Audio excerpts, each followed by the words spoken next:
On pourrait définir le coaching professionnel comme un processus d'accompagnement au changement qui apporte un éclairage sur une problématique ou qui procure de l'aide sur une prise de décision, sur un sujet dans le domaine professionnel ou bien personnel.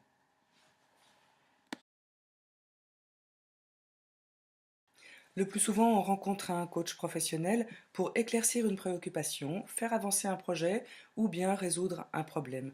Les thématiques qui reviennent le plus souvent dans les demandes en entreprise, c'est le plus classique, la prise de fonction, également le travail sur le leadership, l'amélioration de la communication, la gestion du temps, la gestion des émotions, des conflits, etc. Et puis sur les thématiques que les particuliers apportent, c'est principalement sur leur évolution professionnelle, parfois sur des transitions de carrière, des repositionnements professionnels, préparation à l'expatriation ou à une prise de décision qui concerne en tout cas leur avenir professionnel. Les personnes qui peuvent bénéficier d'un coaching, eh bien, ce sont soit les individus, soit les équipes, car le coaching peut être individuel ou collectif, le plus souvent en entreprise, et pas seulement dans le top management, mais également bon, certains cadres ou certains dans le middle management, voire même sur des personnes qui ne sont pas nécessairement cadres. Le coaching peut être utile, peut apporter un bénéfice et un réel soutien. Et puis, bien entendu, les artisans commerçants ou les particuliers qui souhaitent réfléchir à leur évolution professionnelle. Le cadre de l'accompagnement est essentiel, il est défini au démarrage, il est défini même parfois avant, bien entendu, le démarrage de la prestation, et il est fixé de manière transparente entre les deux parties, donc le coach et le coaché, voire les trois parties, lorsqu'il s'agit d'une intervention en entreprise, puisque là, il y a ce qu'on appelle une entente tripartite, un contrat tripartite entre le mandataire, le coach et la personne accompagnée. Plus précisément, le cadre comportera les éléments sur lesquels on va se mettre d'accord, qui sont notamment la durée de l'accompagnement en coaching, la durée des séances et leur fréquence, le lieu dans lequel elles vont avoir lieu, les conditions tarifaires et bien entendu les engagements de confidentialité qui sont impératifs de la part du coach naturellement.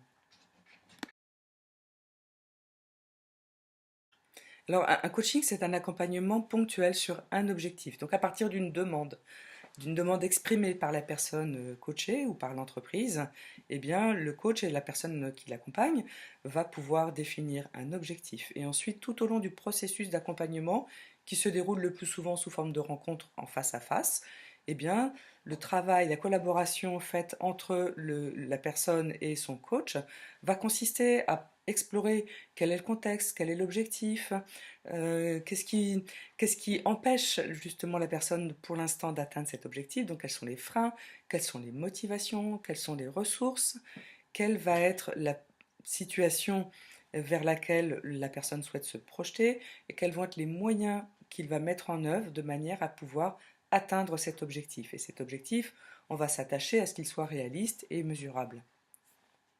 Le coaching, le plus souvent, se pratique en face à face. On peut tout à fait envisager d'avoir des coachings par visioconférence ou par téléphone. Ça fonctionne également très bien. Et puis, le coaching, ça ne peut pas se résumer donc à une conversation. Ça peut comporter également des tâches, des exercices que le coach va proposer afin de favoriser la réflexion et voilà, engager le processus de réflexion.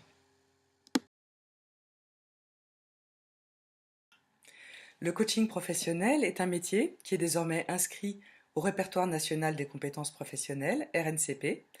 Lorsque vous envisagez un accompagnement en coaching, je vous suggère de vérifier que le coach que vous envisagez de sélectionner ait été correctement formé dans une école qui soit une école sérieuse, une école qui soit bien établie et qui soit, si possible, reconnue également RNCP. Ce qui vous garantit que la qualité du programme qui a été dispensé à ce coach, eh bien, voilà, ça garantit qu'il a reçu un enseignement qui est conforme aux exigences de la profession, ce qui est quand même le minimum.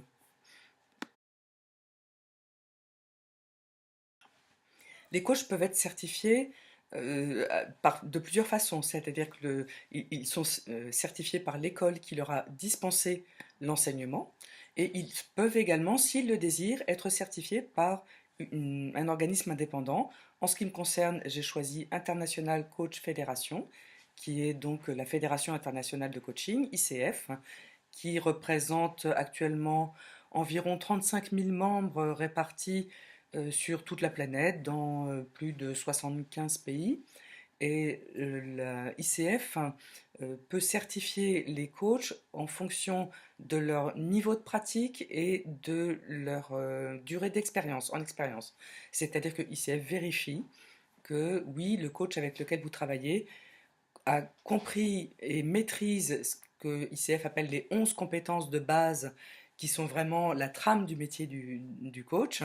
Et ICF contrôle que ce coach a une expérience significative avec un certain nombre de clients et déjà un certain nombre de volumes d'heures de coaching.